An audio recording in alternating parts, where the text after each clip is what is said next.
What's up, traders? Short clip here. I just want to show you some of the blatant manipulation that we saw on the stock ACET today. So without further ado, let's jump right into it.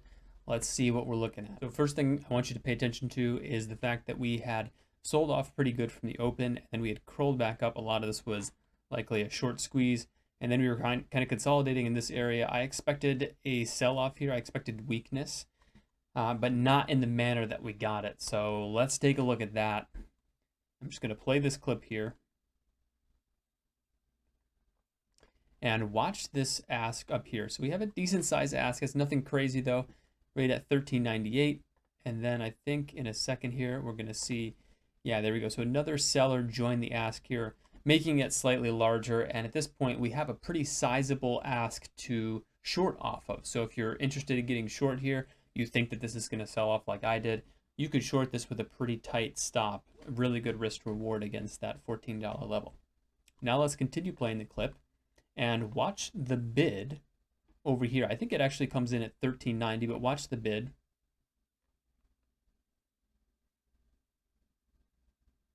Should come in any second here. And there we go. There's 907 on the bid that shows up. So we actually have 90,000 shares looking to be purchased at this 1390 level here. Anytime you see a large order like this, and when I say large, it depends on the stock price. In this case, 900 is a huge order for a $14 stock. So anytime you see a buyer like this, you should be immediately thinking, I'm going to buy the ask. Just buy the ask and put a stop below this 1390 level, because it's usually not going to break on the first attempt. Almost never will it break on the first attempt. Watch over here on the right. This is the time in sales. I want you to see how many buyers flood the market immediately. So you saw all that green. We ate right through this ask that was sitting at $13.98 and $14. And now as I play this clip, I'm going to pause it here. Where did our buyer go? Our buyer completely disappeared. And I'm sure you've seen in my other videos that I'm pretty quick to take profits after a nice jump like we just saw there. And this is exactly the reason, because those buyers, they might not be real buyers. They might not stick around. In this case, this was total manipulation. That buyer was just trying to bump price higher, and then he got out. He pulled his order. And you can see the sell-off that resulted. I mean, look at this sell-off. Really, really nasty. And just to wrap this up, I wanted to show you what that looked like on a 2-second chart. So you can see the chart in 2-second bars, and then you can see the volume in 2-second bars as well.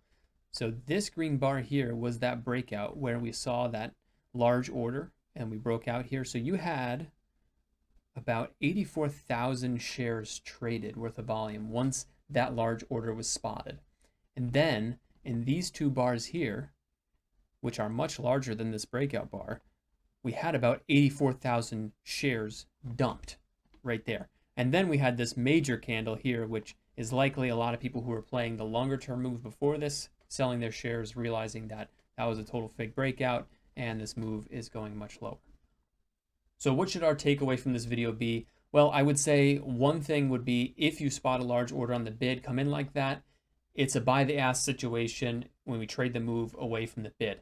Now, if we trade back below the bid, that is the point of no return. We should not be going below the bid. That likely means that there were enough sellers in the market either to blow through that order on the bid, or that bid is gone completely and we don't want to be in this thing.